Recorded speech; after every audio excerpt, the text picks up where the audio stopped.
How to remove yourself from Facebook page as an admin. First, open our Facebook page. Then tap on your profile icon at the top right corner and click on option Professional Dashboard. Then scroll down and tap on Page Access. Here you are going to see everyone who has access to Facebook page.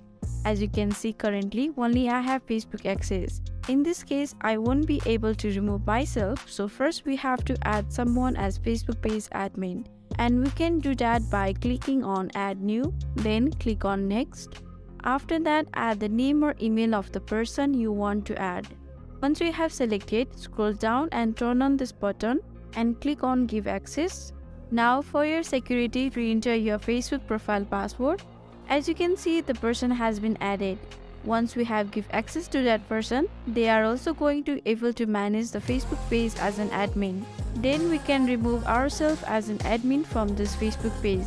So that's how you remove yourself from Facebook page as an admin. If you found this video helpful, then don't forget to hit the like button and subscribe us for more helpful tutorials. Thank you.